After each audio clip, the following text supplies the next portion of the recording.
Welcome into another edition of The Current Report, our weekly roundup of what's happening in the world of digital media. I'm your host, Chris Brooklier.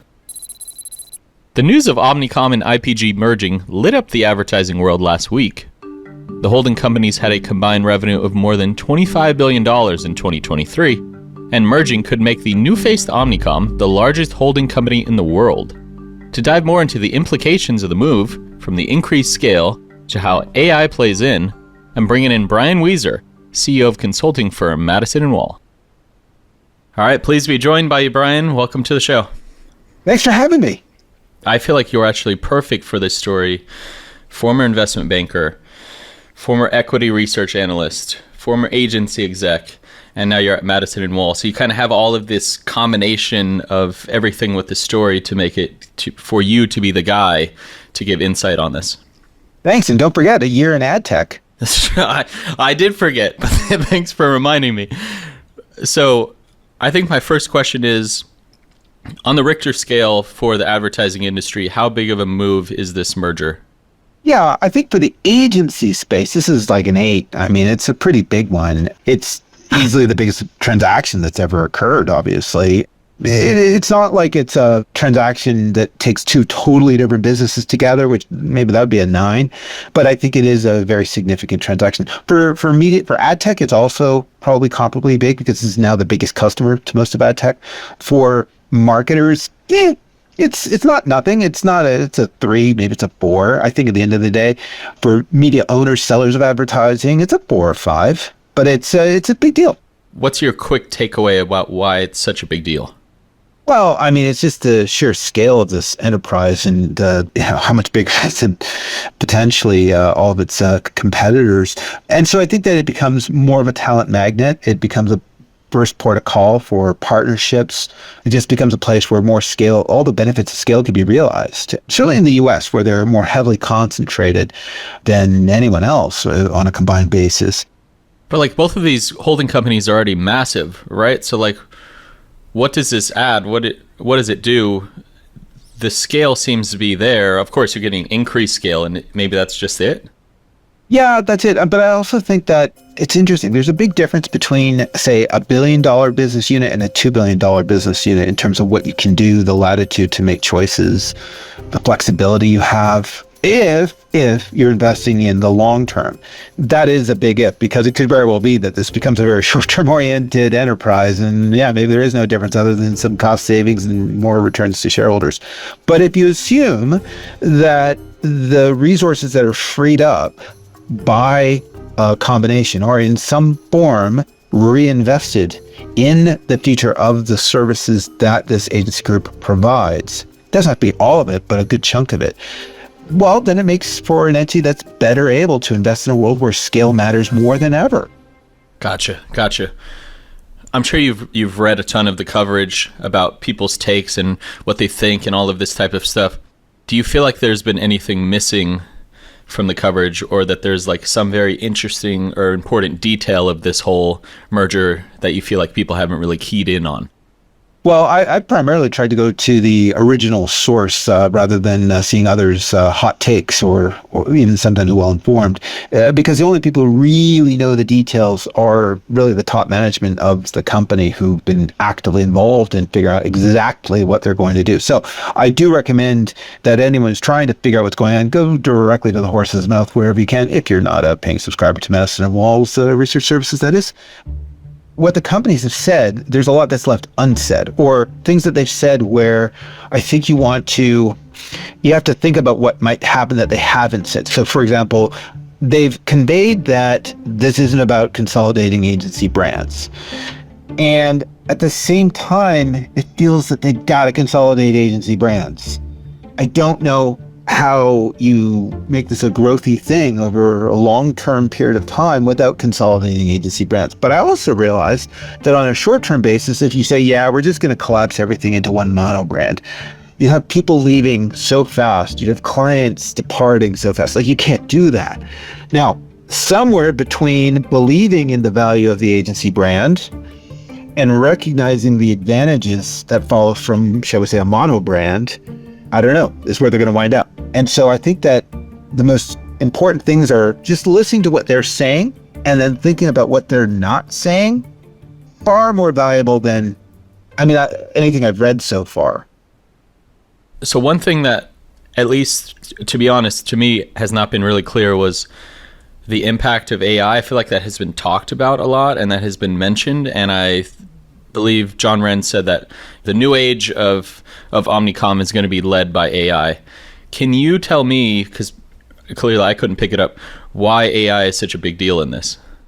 Well, I think we all know that there are more and better tools than ever before that allow for agency professionals to use AI-based processes, let's call them, to manage marketers' campaigns. And being very specific when I say this, because what I mean is it's greater automation, more data, more efficient, greater volume of output.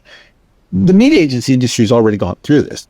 I think anyone involved in programmatic advertising has already seen what AI does. On the creative side, this is just starting. And we know where this goes. And we know that there needs to be a tremendous investment in people and skills and processes. And when you say creative agencies are just starting to launch into this, do you mean, is it the back-end logistic work, or is it more that the AI is going to either, start writing these ads, start making these media plans, start creating the commercials? Is it more, I guess, on the creative production side, or is it more on the logistics side? Well, I think of the ideation process. Like, we're already seeing this now, where you could develop an idea, the so-called tissue sessions that creatives would have, where they come up with a concept for what a big idea is. That process, you can actually do mock-ups fast with AI. Now, it doesn't mean you're going to turn that into an actual creative asset necessarily, because you don't necessarily know the provenance of the elements that went into your whatever you develop. Now, when you take the assets that you develop yourself, and then you say, now I need 6,000 variations of this, and I need to figure out what the right 6,000 variations are, that's a whole new set of skills. That's a whole new set of competencies. That's a whole new set of everything. And agencies are just starting to do that. It's both the creative ideation and it's the production. I feel like one of the overarching questions for me looking at this whole story really is, what does the 21st century look like for a holding company? I think the main thing is that by virtue of the scale that holding companies, as we know them, operate at, they're well positioned to service the world's largest brand owners. And that's always going to be an important subset of the world's marketing industry. I think that the need for that specialized knowledge and skill set and people inside of a professional services organization, it just doesn't go away. It evolves. And this is, of course, the challenge that any agencies as we call them, to figure out, which is how do you adapt your service offering, your product offering? How do you organize yourself then to be able to provide those services to clients in different ways?